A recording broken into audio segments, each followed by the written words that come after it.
Andrew Fitzgibbon and Thomas Flynn are considered to be the youngest recipients of Victoria Cross, aged around 15 years and 3 months, and William Raynor, considered to be the oldest recipient of Victoria Cross.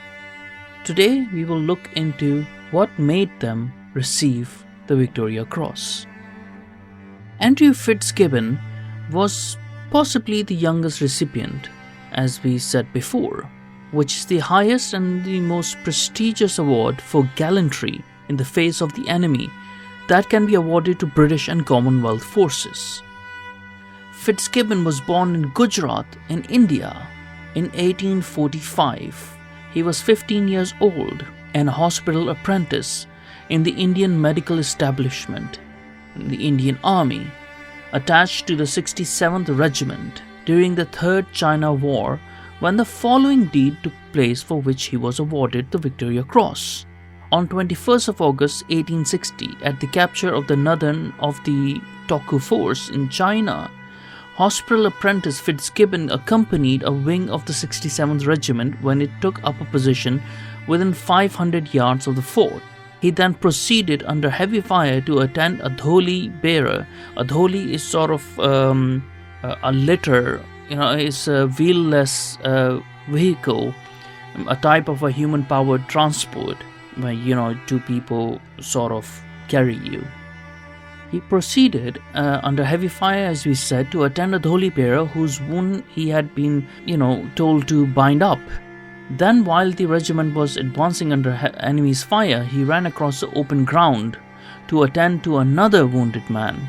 In doing so, he was himself severely wounded. He was actually incorrectly cited as Arthur in the London Gazette.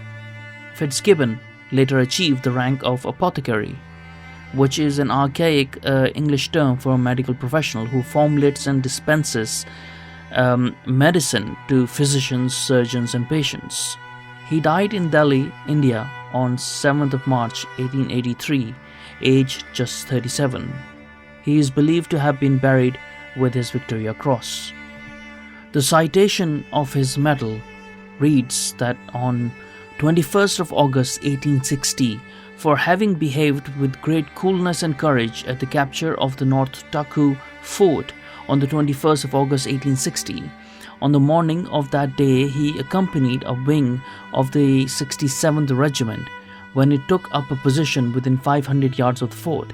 Having quitted cover, he proceeded under very heavy fire to attend to a dholi bearer whose wound he had been directed to bind up, and while the regiment was advancing under enemy's fire, he ran across the open to attend to another wounded man, in doing which he was himself severely wounded. Now let's look at Thomas Flynn. Thomas Flynn was born in 1842 in Athlone and was an Irish recipient of the Victoria Cross. His exact date of birth is actually unknown, but he was 15 years old and a drummer in the 64th Regiment of Foot, later the North Staffordshire Regiment, the Prince of Wales. So he was a drummer in the 64th Regiment of Foot in the British Army during the Indian Mutiny when the following deed took place on 28th of November 1857 at Cawnpore, India, for which he was awarded the Victoria Cross. The Indian Mutiny was the Indian Rebellion of 1857, which was a major uprising in India against the rule of British East Indian Trading Company, which functioned as a sovereign power on behalf of the British Crown. His award reads that he was drummer Thomas Flynn, date of act of bravery was 28th of November 1857, and the award itself was for conspicuous gallantry in the charge on the enemy's guns on the 28th of November 1857, when, being himself wounded, he engaged in a hand-to-hand encounter two of the rebel artillerymen. After he left the army, he fell on hard times and was sent to Athlone workhouse. In Britain and Ireland in those times, a workhouse was like an institution where those unable to support themselves financially were offered accommodation and employment.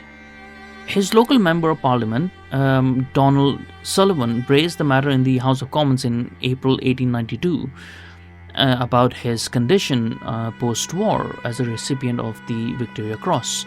After reference to Flynn's previous gallantry, Sullivan asked the Financial Secretary to the War Office, St. John Broderick, whether he is aware that Flynn was awarded a pension of £10 a year for his valorous conduct, which sum the guardians of the Athlone Union appropriate towards his maintenance, and whether some small increase could be made as to enable him in his old age to end his days more comfortably than in a workhouse. Broderick replied that this case is well known at the War Office. Flynn did a very gallant service and was awarded the Victoria Cross, but I regret to say that he was discharged with a very bad character. He, having been entered in the defaulter book 47 times and tried by court-martial 15 times. The poor man is a victim to drink to such an extent that when he had the control of his money, he only left the workhouse for the purpose of drinking up his annuity as soon as he received it. It would consequently be useless to consider his case for an increase. Unfortunately, Flynn died in the workhouse on 10th of August 1892, aged around 49 to somewhere between 50. And now we come to the matter of William Raynor, the oldest recipient of Victoria Cross. So William Raynor was born in Plumtree in 1795. He joined the Honourable East India Company and had a distinguished military career which culminated in his defence of the magazine at Delhi during the Indian Mutiny, an act for which he was awarded the Victoria Cross. Just to touch upon a bit on his earlier life, William Raynor was born in the village of Plumtree, as we said, in Nottinghamshire. He was baptized in the St. Mary's Church in Plumtree on the 10th of August 1796. Having been born in the previous year of July 1795. In 1812, he enlisted in the service of the Honourable East India Company. In the following year, he arrived in India. In 1819, he married Mary Wilkinson, a widow who sadly died in the same year actually. Appointed a subcontractor in 6th of November 1820 in the Ordnance Commissionerate Department and was soon afterwards posted in the arsenal in Fort William. In 1823, he was promoted to the rank of conductor and posted to the magazine at Cawnpore, where he worked uninterruptedly for more than 20 years.